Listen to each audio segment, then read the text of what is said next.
Hey everybody, welcome back to the European League of Football podcast. I'm your host, Nick Alfieri, aka Nalf. Today on the podcast, we have the one and only Christoph Dommisch, aka Icke. He has covered the NFL for many years as a journalist on Pro Sieben and done very successful, entertaining broadcasts. This year, he has been broadcasting and covering the European League of Football. We sat down at the Pro Sieben studios in Munich for a great conversation. Now, we recorded this last week before the wild card round, so that's why we predict the wild card round, which did happen in the past, but you'll see our predictions there.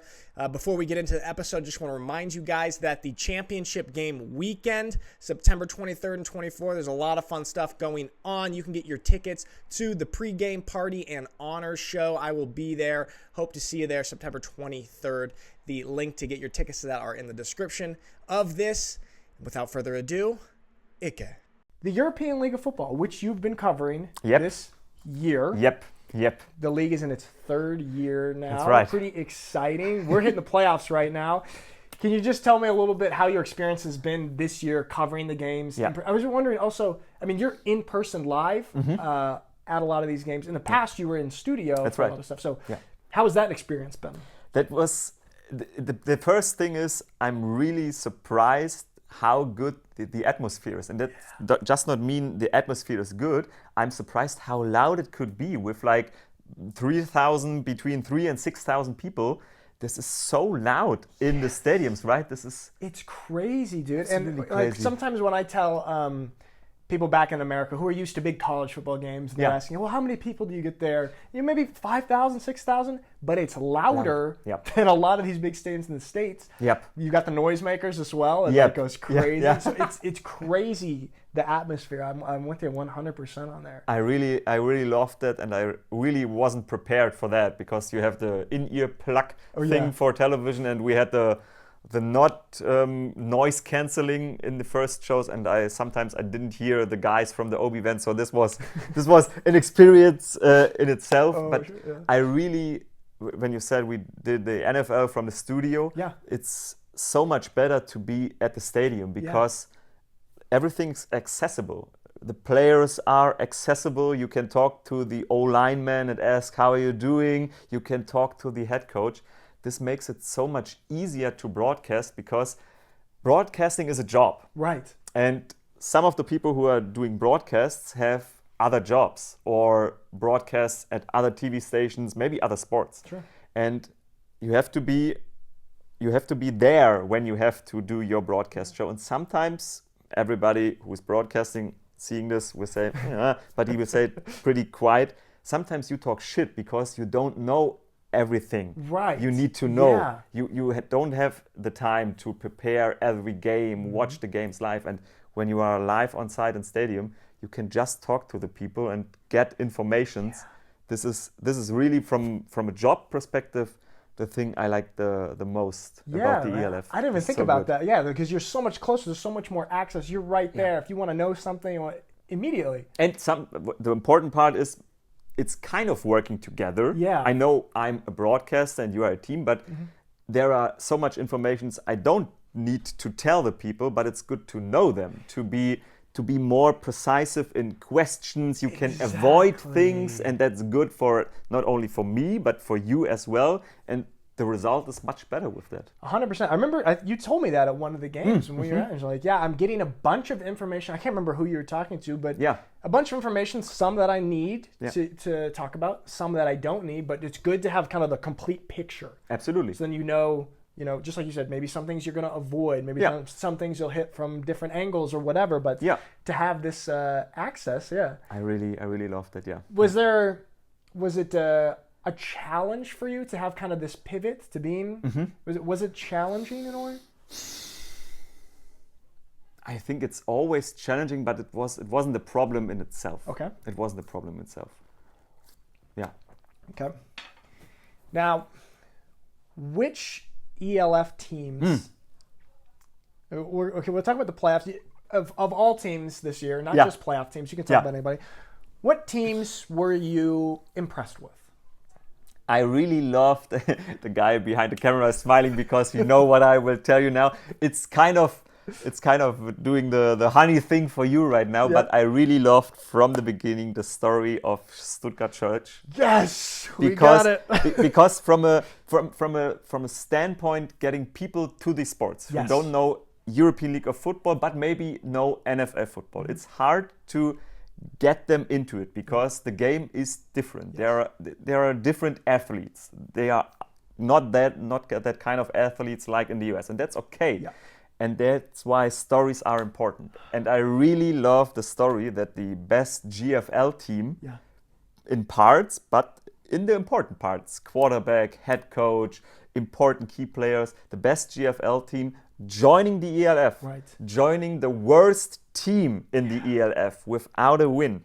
And I was so excited to see how that worked out. And the Stuttgart Surge started with the 5-0, right? I think 5 or 6-0. That was so crazy. And there were some very cool games. I think it was the game against Milano Cement when I think it was Milano Cement, the home game in Stuttgart. In Stuttgart, Mm-hmm. When Johnny Brenner did 2 times in a row at the goal line, he did like a shift right before the snap and get both offenses false starting. I've watched some ELF games before. I watched ELF games after. I never saw that. That was bold, that was cool, and that is a confidence from a team who knows each other, a team who worked together. And that's why I really loved the Stuttgart Surge story from the beginning. And in the end, I really like, because I broadcasted them a couple of times this week, the Frankfurt Galaxy as well, because they are a close bunch. They know each other well, I think. Most parts are for a couple of years together. They're consistent. And you really can feel that they don't get everything for free. They have to work for it. There is a lot of work because they don't have the most talented players, but they bring it together. Love that, man. I love what you said about the story.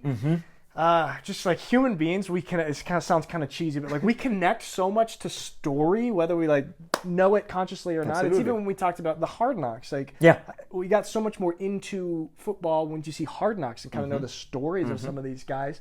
Story of the Surge obviously is great, and it's kind of a rags to riches sort of story. Absolutely, if you will, you know.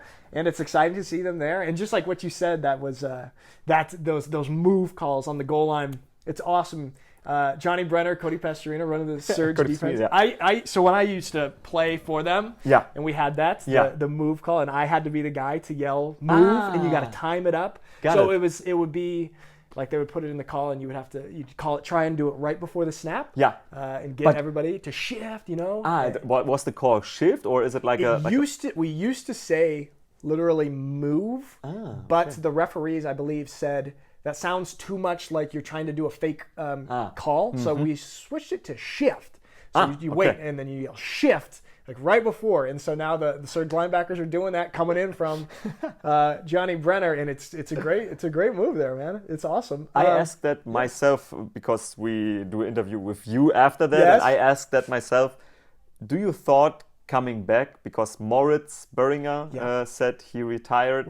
You retired after the last GFL season, and I thought if you was thinking about coming back for a ELF game. Oh man, I was I knew retiring for me was difficult, but it really felt like the right time for me. It felt like kind of the perfect end to the chapter for me.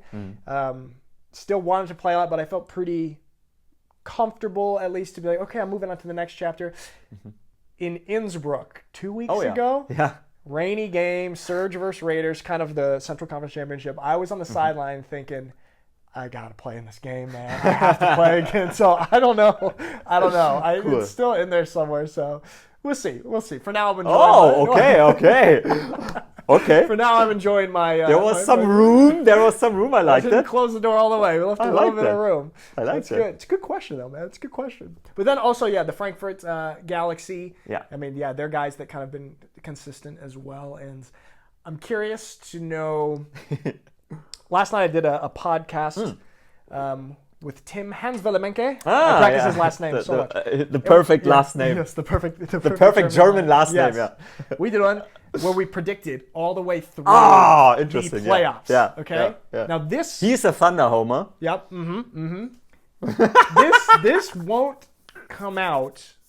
Oh, yeah. Until after. So we can make our predictions here, and we can look really, stupid, really, yeah. Okay, immediately. This like we upload it, it's immediately stupid. Yeah.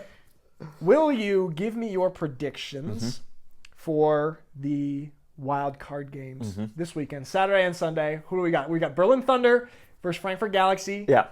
And we've got the Wroclaw Panthers versus Stuttgart Surge. Talk to me, Icke. I think I said that on a podcast I'm doing with Jakob Johnson, and they left it out. So I say that again. Okay. Björn Werner, I love you. But I really don't like the Berlin Thunder and their offense. And I know television is provocative.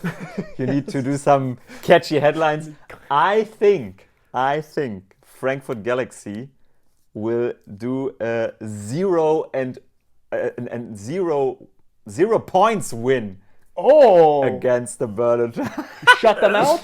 Shut them out. Yeah. I really don't like the Thunder offense. Yeah. And I think Frankfurt Galaxy will win that game very comfortable. Yep. If they score points, I don't think that, but if they score points, it's like a 23-25 point game. I think Frankfurt Galaxy is really better. And we saw that on the 2 weeks before weekend against Rheinfire. Yeah.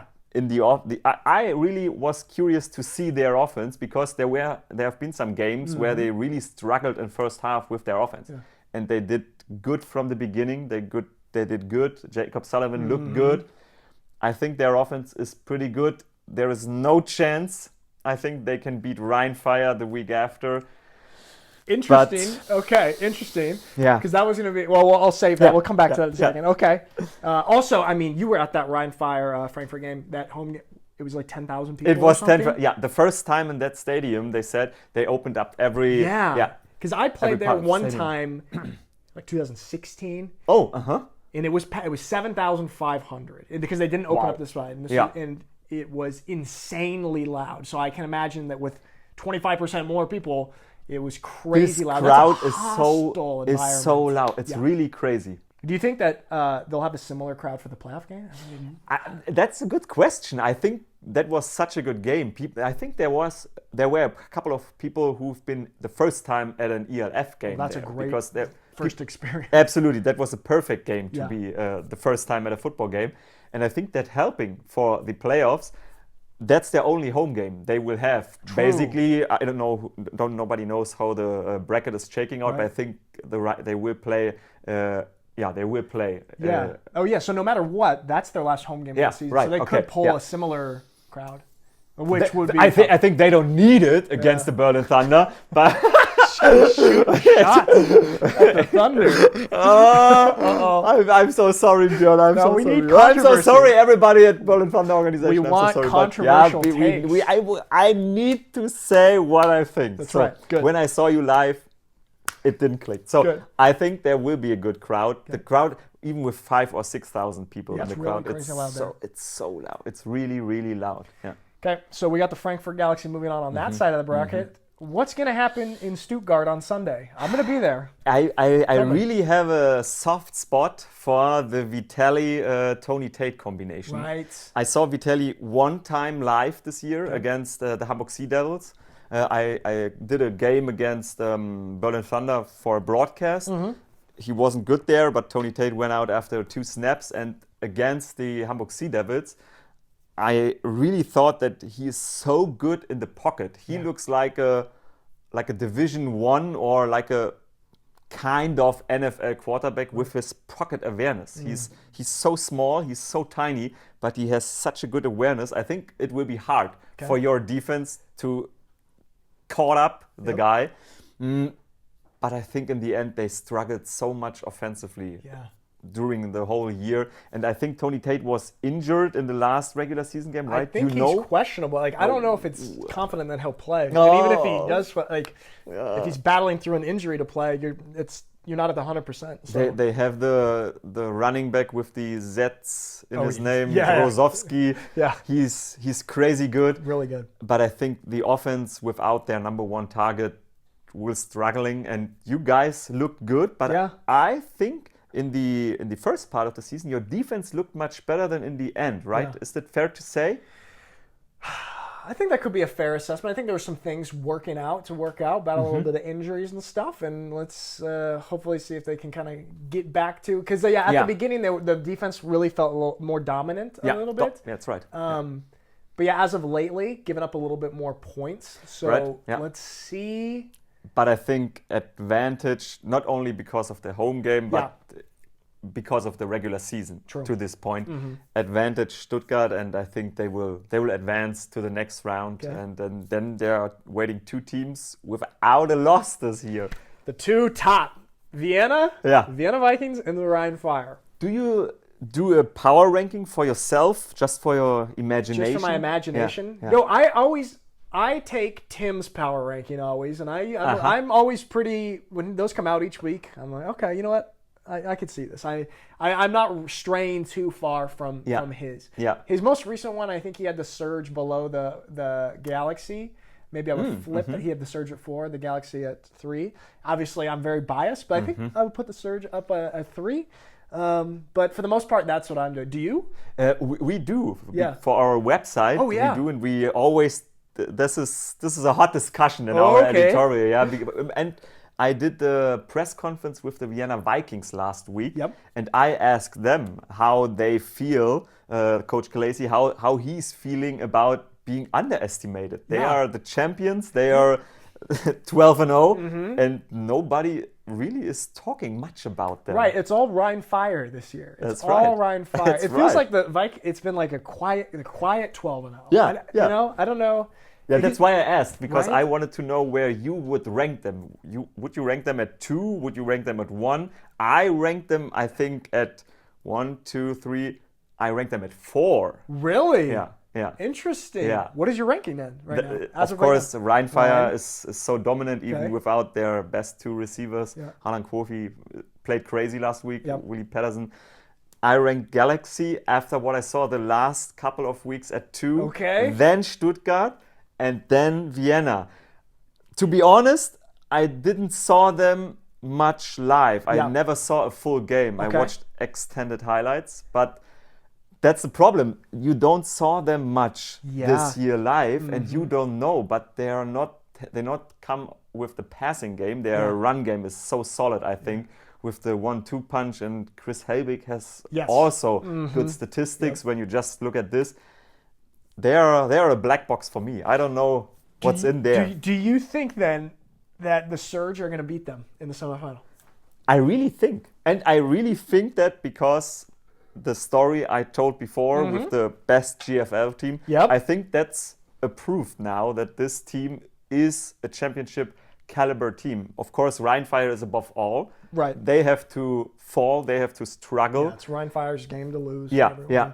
But there's no reason to think that Stuttgart is not the best team from the other teams left. Yeah. And because of the championship DNA, John Newman never lost a playoff game since nobody was born who's watching this right now. So I think the 90s or so. Yeah, that's right. So I think Vienna Vikings are the champions, but in my feeling, I think in the locker room at Surge, you are in the locker room. I am in there. You guys kind of have a self-confidence like you are kind of a champion. I like that a lot, man. And I for my picks yesterday, I have the Surge going through as well, beating the Vikings. Yeah, I do.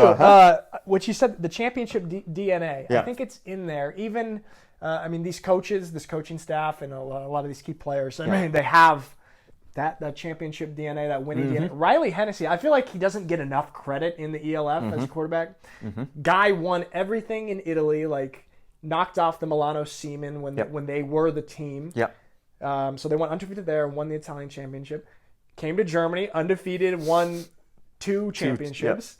And then he's been quite good in the ELF so far. And he of course had to miss a good handful of games, but since he's been back, been really impressive. He's really running the ball by his own, right? He runs, man. He runs. He had some crazy highlights last week. He doesn't like look like a runner, but he gets yards on the ground. He's bulky. Yeah. I think the defenders think the same. They see him and think he's not fast, but he's fast. He's sneaky fast. He's sneaky fast. Yes, he is. He had a stiff arm last week. I saw that. Yeah, I saw the stiff arm. Good, man. So I think Riley Hennessy, and you can just feel it as well. Like, he's a great leader, and I think that people can feel that him back on the field and back in the locker room. You can feel that kind of security of our quarterback is here. He's vocal when he needs to be vocal. He kind of sets the tone there, and so I think he's got championship DNA himself, so that's good to have your quarterback there. Okay, so we're on the same page.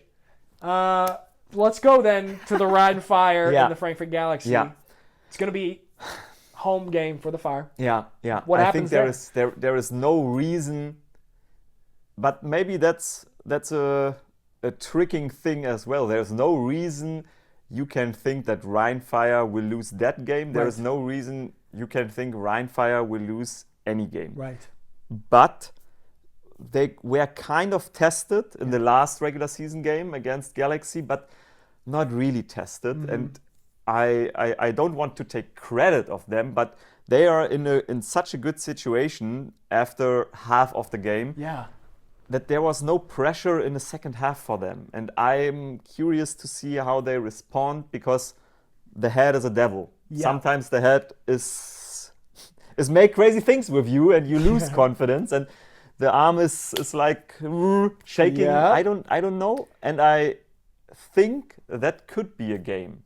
Do you think that the Fire, that it's a negative that the Fire have won almost every game so easily, and that one could maybe say they're not battle tested as much as, like, Frankfurt had more close games? Absolutely, yeah. A lot of the games, yeah. And someone said that when we did our editorial before the wildcard games, Frankfurt is playing as good as their opponents. Yeah. And they had close games against opponents who weren't really good. Yeah. They played a close game against Hamburg. There was no reason to play a close game against Hamburg at that point. I think the only thing about Rhein-Fire, you asked about Rhein-Fire, it's only bad for themselves because they never had the situation. I think they have so much talent. They have such an experienced coaching staff. Yeah. They don't need that to be battle tested. I think it's hard for everybody in the league to know that. I think everybody is kind of thinking that, kind of thinking the same. Yeah. But you have to tell yourself, they are not battle tested. We can do it. Yeah. So I think it's kind of that situation. Yeah. So you've got them beating the Galaxy. Yeah, there is really no reason, and that is kind of sad. I think I don't know why, but I think it's a little bit sad.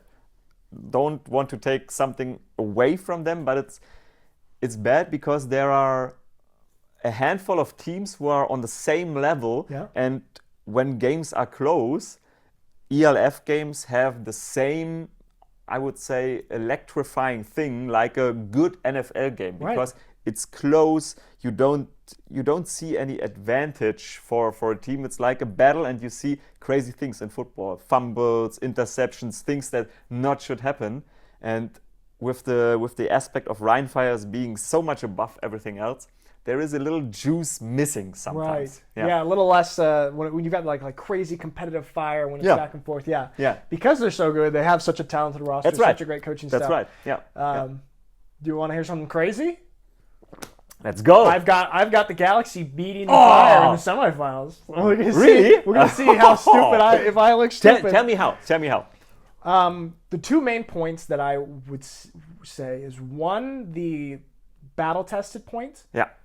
I think that was a big thing. Like when I was playing with the Unicorns for all the years, and this regular season was so easy, and it was always very difficult for us when playoff time came and we had to have like a real battle. It was really difficult. So I think on one hand that is maybe a little bit of a downside. It's also very difficult to beat the same team 3 times in 1 year. This is something weird, and I can't really put like the exact finger on what it is. But to beat the same team 3 times in 1 year when both teams are pretty competitive is very difficult. You look at the first time Galaxy and Fire played, Fire blew them out. It was nothing. The next, like you were at the previous game, a little bit closer, Yeah. trending in the right direction. Absolutely. So third time, I think, will be even more difficult for the Fire to beat the Galaxy. And so absolutely huge upset, kind of crazy hot take here. Yeah, that's okay. But that's what I got. We're gonna see if I lose all my credibility, I'm gonna lose my job. In that video, only one guy is losing credibility, and that's the Thunder hater. Björn Werner, ich liebe dich. Sorry, Bjorn. Sorry. Okay, man. So then you've got Rhein Fire, Stuttgart Surge. Yeah. And then I'm guessing your champion is? A bowl game is not predictable. Yeah, true. A bowl game is really not predictable, and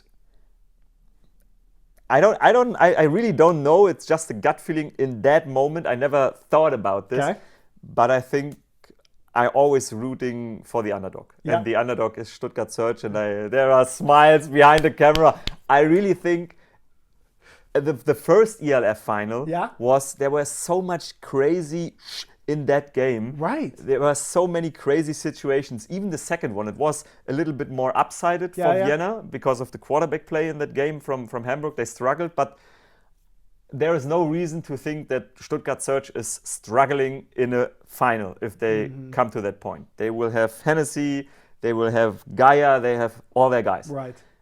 And that's why I think there is no prediction, and I root with the underdog. So I think the upset will be in the final. The third champion in the third year, from 0 wins to the championship. What a story. You've just told a beautiful story there, man. I love it. Hey, well, okay. I have the Surge playing the Galaxy. Okay. Oh, yes, that's right. In my final, in my hypothetical fantasy world here. Yeah. But I've got the same result. I've got the Surge winning. I think similar points as you is kind of this championship DNA. An interesting point is Jordan Newman and Coach Kosling. They've coached against each other many times, 7 or 8 times. Okay. Through like the GFL games. Yeah. Okay. Jordan has come out on top every single time. I think it's 7 or 8 games. I don't know what exactly it is. Yeah. Okay. I think that's a factor there. Then now I change. Okay. Because after all these years, that's like the third game against one opponent. I didn't know that he has always have his number. That's an interesting point, right? Yeah, absolutely. Yeah. So I'm saying that's going to continue. Okay. And that the Surge will end up on top. Wow. And that's my prediction. Wow. So kind of, I have to pick the Surge too. I'm the brand manager. I should have prepared to have another result because should have thought about this before. But yeah. Perfect, man. I love it. I love our scenarios. It is a good scenario. Yeah, man. So just to wrap up, can you just give me just kind of your feelings about the ELF in general, your thoughts, and where you think it's going, and what you like about the league? Yeah, I really looking forward to have more homegrown players in the. It's hard to get a quarterback playing a whole season, a German quarterback. I know that's a thing maybe for a couple of years, but I'm really looking forward because the most important thing to grow that game, I really think that, and I had a moment where I interviewed the offensive line from Rhein Fire. Yeah. And there was a player, I'm missing the last name, Yassir Raji. Yeah, Yassir Raji, he's an O-lineman. And I interviewed them, and there were, Jadrian Clark was the first part of the interview. He's speaking English. And they came together and they talked English to me, and I didn't know that Yassir Raji was a German. It was my first interview with him. After that, I talked to him and I thought, oh God, he's a German. And that's why I'm really rooting for homegrown players, because I know I kind of speak English, we understand English, but it's so much easier for people getting used to the sport when they talk German. Yes. And guys like Luis Gaia, Nico Stramann, receivers in the focus, a quarterback would be amazing. It would be amazing if a good pass rusher, like a Kai Kitchens type of guy, of course he's dominating, but like a 10-sack guy, a guy with a good smile, with a sense of humor. I'm really looking forward to have a couple of more players from Germany. And there are some good guys at receiver position already, but I think we need a couple of good corners, maybe a quarterback in a couple of years. I don't know. You maybe know someone, right? I mean, I did a podcast with Jan Weinreich, who was the Surge quarterback for a while. And he talked about this exactly. and I'm 100% on the same page that this is so important for the German fan base to have homegrown stars, especially at the quarterback position. And he said it's such an important thing when after the game, Jan's doing an interview in German. He's the star quarterback. These little kids that are growing up in Germany see like, it's closer to them. It's more like I could be that. I could become that quarterback. Yeah. When Jan was playing during that stretch with the Surge, you saw in the stadium signs like Jan Reinhardt, you're my hero. Like, Interesting. A ton of it. Yeah. Cool. And I think that as the game continues to develop, more of that. And I think it's so important. I really, that's what is a question I will ask you later as well. Yep. What is the competitive level? And I thought, that's a good question for you, the competitive level compared with the professional leagues like the Italian Football League, German Football League, Austrian Football League. There are the good teams and there are the middle of the pack. Right. And I really thought that it's a struggle in the ELF right now because the middle of the pack are teams like Galaxy, Stuttgart, and they are a little bit ahead of teams like Milano Siemens, right, and a little bit too much ahead, I think, right? Is that a fair assessment? Yeah, I would say that. I feel like 10 or 12 teams in the ELF are like really kind of quite good teams, really high competition. You've got the lower end teams that there's a bigger gap there. Yeah. That I think we'd like to see that gap shrink and have kind of more parity throughout the league, because there's sometimes where we see a weekend where, man, there was 4 really close games or 5. But then sometimes we see a weekend where it's like, man, none of the games had a single score outcome. Yeah. And so I think that, we really want that. That's so hard, yeah. It's difficult. But I think for some of these first year teams, they'll get it together and continue to improve, and it'll kind of flatten itself out. And that's what we hope so. Let's hope for that. Icke, thank you so much, man, for coming on the podcast. Really enjoyed it, man. It was awesome. That was Appreciate awesome. It, bro. Thank you. Thanks. Thank you.